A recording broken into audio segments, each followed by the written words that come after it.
Today we are going to talk about different types of problems with the exponents that we can simplify.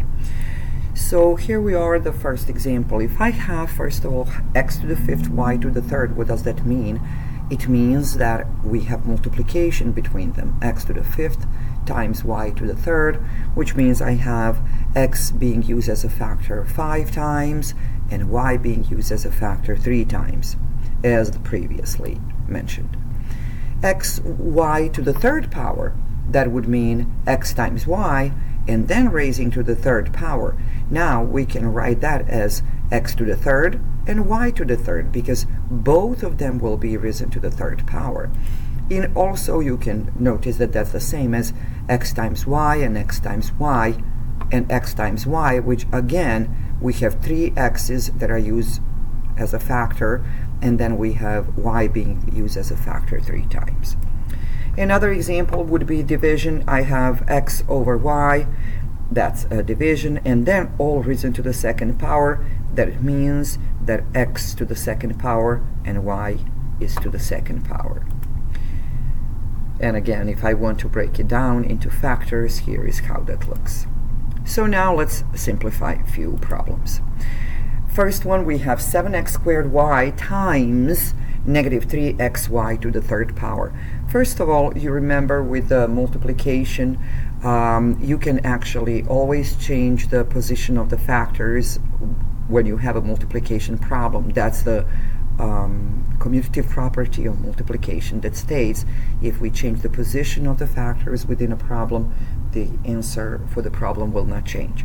So that means that we actually can put numbers together, 7 times negative 3, and then put the same bases together, x squared times this x, which would be on to the first power, and then put y to the first power and y to the third power together. And now when we multiply them, we have 7 times negative 3 gives us negative 21. X squared times x to the first power gives us x to the third power. We simply add the exponents, and then y to the first power times y to the third power, we simply add exponents. We have y to the fourth power. Let's look at another example. Negative 10x to the third times negative 2xy. Again, we are putting factors that would go together, that we can simplify when we put them together. So negative 10 would multiply by negative 2. X to the third would multiply by x, because they have the same basis. X is to the first power, and then y we cannot put with anything, so we'll just copy it down. And when we simplify this, we have negative 10 times negative 2 is positive 20. X to the third times x to the first, add the exponents, which is x to the fourth, and simply copy y. The next example, we have 2n to the second power multiplying 3nm to the negative third power, but now we are raising all of that to the second power. When we have such situation, we have to resolve power to power first and then continue with multiplying. First thing that we need to notice is that here only m is risen to the negative third power. N is to the first power because I don't have exponent on it, which means it's to the first power, and 3 is also to the first power. So when we raise here power to power, we will raise 3 to the second power, n to the second power, and then m to negative third, then to the second power, which means we will have to multiply these two. So what we have here, the first factor set does not change, and now here we are raising the second one to the second power. So 3 to the first times 2 would be 3 to the second, n to the first power, and then times to the second power would be n to the second, and then negative 3 times 2 will give us m to the negative sixth power. Now we can multiply them out. First, 3 to the second power is actually 9. 9 times 2 will give us 18. N to the second power times n to the second power, add exponent, that's n to the fourth power, and then we copy m to negative sixth power. Now this problem would be done if we did not have an exponent with a negative power with a negative exponent, which is m to negative sixth power.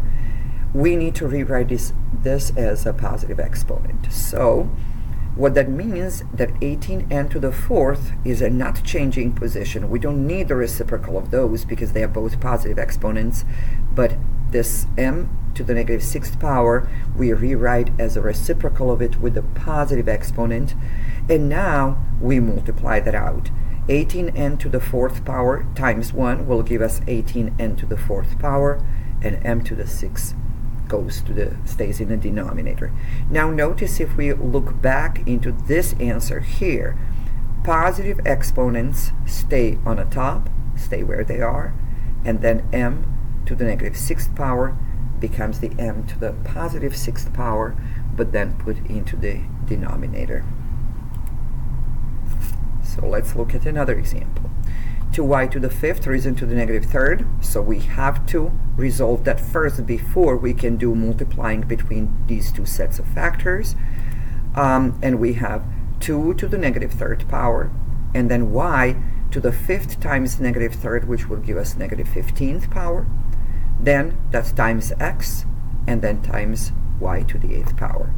Now what we have here, we have several things to consider. First of all, we can, if we want to, we can write this one as positive exponent right away.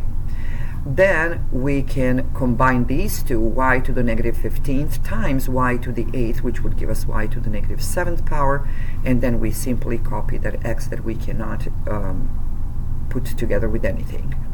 Now, because this here is still negative exponent, we need to take care of that. So this here would be 1 over 2 to the third. We can actually write it as 8 because 2 to the third is 8. Y to the negative 7th power is y over y to the positive 7th power, and then x stays where it is. So now notice everything that was negative exponent before is going down as a denominator, and then x, which was the only one with positive exponent, stays up as a numerator. Now look at this one. Notice that we have division. We have division here, and then we need to multiply them out. We also notice that all of the bases are the same. So we can simply do the division first. So subtract the exponents. 3 minus 4 gives us exponent of negative 1. 5 minus 3 gives us exponent of 2. Now we have a multiplication, which means we should add the exponents. So we end up with negative 1 plus 2, which will give us w to the first power, or just w. But here is what you need to notice, that you actually don't have to do it that way, because what we can also do, we can multiply across first. So here we are. If we take w to the third times w to the fifth, add the exponents, w to the eighth, w to the fourth times w to the third will give us w to the seventh. Now we subtract the exponents because we are doing division, and we still end up with w.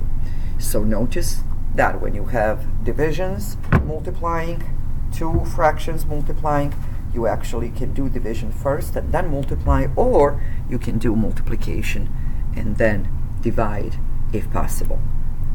So now look at this one. Here, besides having fractions and multiplication, I also have power to power, so I have to do that first. So I copy the first fraction as is, and then I raise m to the third to the second, which is m to the sixth, and p to the sixth to the second, which is p to the 12th power. Now notice at this point of time, I am not able to divide these at all because they have different bases. But if I go with multiplication, I can simplify that. So I multiply my m's, my powers of m, by adding exponents, and then my powers of p by adding exponents. And now this is the simplest form. I cannot go any further. And here is this one. So now I have powers here, fraction, risen to another power, the same here. I need to take care of powers first. So here I am. 2 to the third to the second is 2 to the sixth, 3 to the fourth to the second is 3 to the eighth power, 3 squared to the second power is 3 to the fourth power, and 2 to the fourth power to the second power is 2 to the eighth power. Now, when I have this here, this is what I can also do. I can actually switch these two, either my numerators or my denominators. So I switch the denominators so I have the same basis under the fraction. So here I am. Now I can simplify this. 2 to the sixth divided by 2 to the eighth would be subtract the exponents. So we have 2 to the negative second power, and then 4 minus 8 will give me 3 to the negative fourth power, and because both of them are negative exponents, I should write them as positive exponents. So it would be 1 over 2 to the second power times 3 to the fourth power. If I want to continue and find a final answer here, because all numbers are in question, I can just evaluate them. 2 to the second is 4, 3 to the fourth is 27, and then 4 times 27 would be 108. 108 would be the simplest possible form. However, if you reach to this point here, that would be enough. And here are two more that we are going to look at, and then we are done with the notes for today. M to the fifth divided by MB. So I take M to the fifth divided by M to the first by subtracting exponents, B to the first divided by B to the first, subtract exponents. I end up with M to the fourth, B to the zeroth power. But I know that anything to the 0 power is equal 1, so this actually simplifies to M to the fourth power. And here is the last one. 6C to the negative fifth power times D to negative fourth power. So first of all, 6 is positive exponent, so I leave it out. I write these two as the reciprocal of them with a positive exponent, and then 6 goes on the top to multiply by 1, and this is my final answer. So these two problems here, I did not have to do any additional multiplication between two groups of factors. It was just all of it was under one group and down here, so I was just simplifying as I was going along.